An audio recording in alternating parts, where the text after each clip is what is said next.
U.S. Delta forces slipped into the home of dictator Nicolás Maduro. The United States hit Venezuela with a large-scale strike early Saturday and said its president, Nicolás Maduro, had been captured and flown out of the country. For years, Washington called it justice. Caracas called it an act of war. But in 2025, the world realized something far more unsettling was unfolding. There were no airstrikes, no invasion, no televised declaration of war. And yet, the president of Venezuela was arrested under the authority of the United States. It happened quietly, through legal documents, sealed indictments, international pressure, and a web of intelligence cooperation that stretched far beyond public view. One moment, power rested firmly in Caracas. The next, it was gone. Supporters called it accountability. Critics called it kidnapping disguised as law. And governments around the world stayed silent, because if it could happen to Venezuela, it could happen to anyone. This was not just the fall of one leader. It was a test of sovereignty in the modern age. How does a nation project power without tanks crossing borders? How do sanctions, extradition treaties, and secret agreements become weapons? And when law replaces warfare, who decides what justice really means?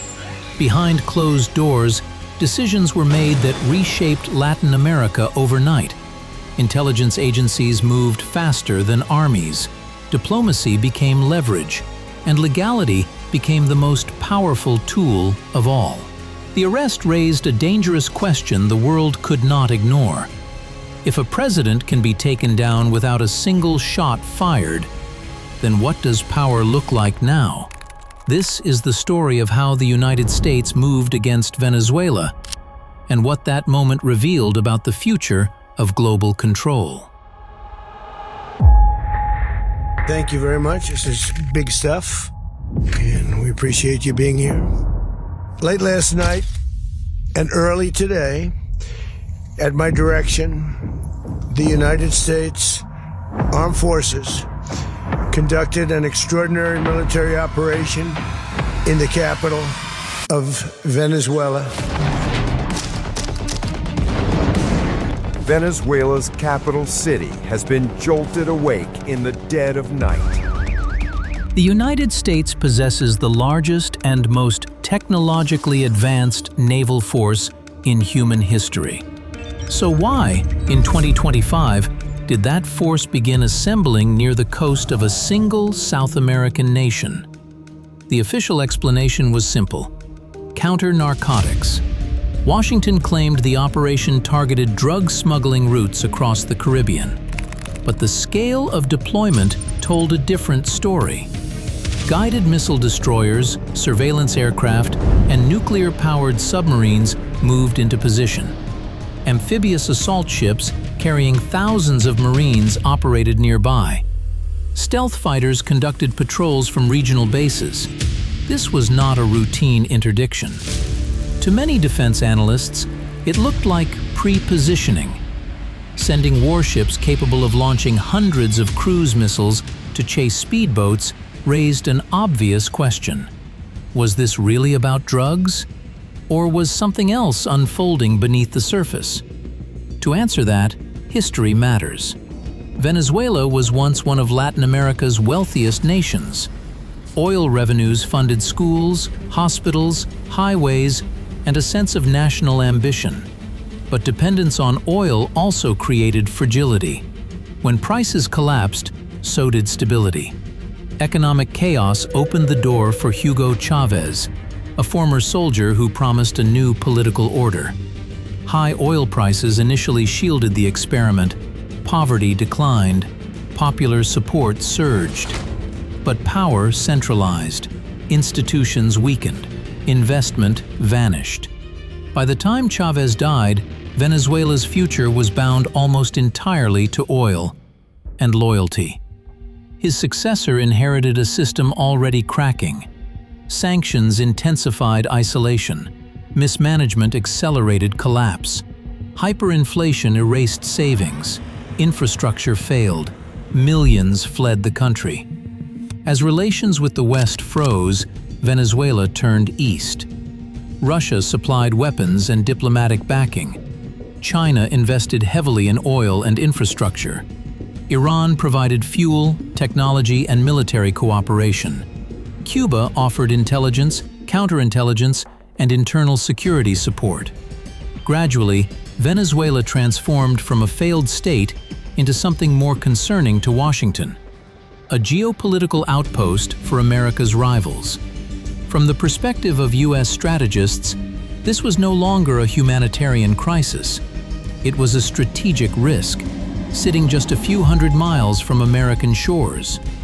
Pressure escalated quietly. Financial networks tightened. Insurance markets withdrew. Shipping access narrowed. Satellite surveillance increased. None of it made headlines. All of it mattered. By early 2025, sanctions expanded again. Legal cases multiplied. Rewards were announced for senior Venezuelan officials accused of narcotics trafficking and organized crime. Then came a shift that alarmed analysts. New legal authorities blurred the line between law enforcement and military action, authorizing operations against designated groups under terrorism and narcotics frameworks. This wasn't war, but it wasn't peace either. Drone patrols increased. Maritime encounters became tense. Every interception carried the risk of miscalculation.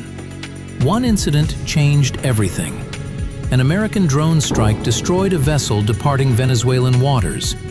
Washington said it carried narcotics. Caracas said it carried civilians. All aboard were killed. The United Nations condemned the strike. Within days, Venezuela raised its military alert level, accusing the United States of preparing an invasion. Washington denied it, but the ships remained. Neither side wanted open conflict. But history teaches a dangerous lesson. Wars rarely begin because leaders want them to. They begin because systems collide. A radar misread, a drone tracked too closely, a commander reacting seconds too late. Venezuela's armed forces are smaller, but not irrelevant. Air defenses remain active. Russian-made missile systems guard the skies. Fighter jets, though aging, still operate. With Iranian assistance, Venezuela has developed low-cost, loitering drones capable of asymmetric attacks. Still, in any conventional fight, America's advantage would be overwhelming. Cruise missiles could disable defenses within hours. Command centers could be neutralized. Leadership isolated. The real question isn't capability, it's consequence. History offers grim examples. Iraq collapsed after Saddam fell. Libya fragmented after Gaddafi's death. A sudden power vacuum in Caracas could unleash criminal networks, militias, and refugee waves across the continent. Even a successful intervention could destabilize an entire region. And retaliation wouldn't be limited to Venezuela. Russia could escalate cyber operations. Iran could activate proxies elsewhere.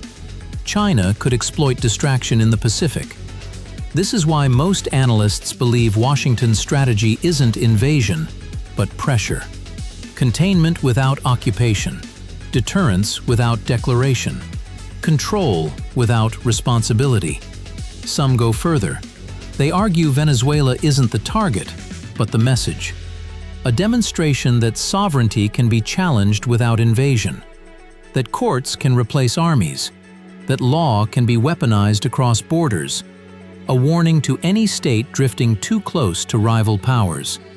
In this world, power doesn't always arrive with bombs.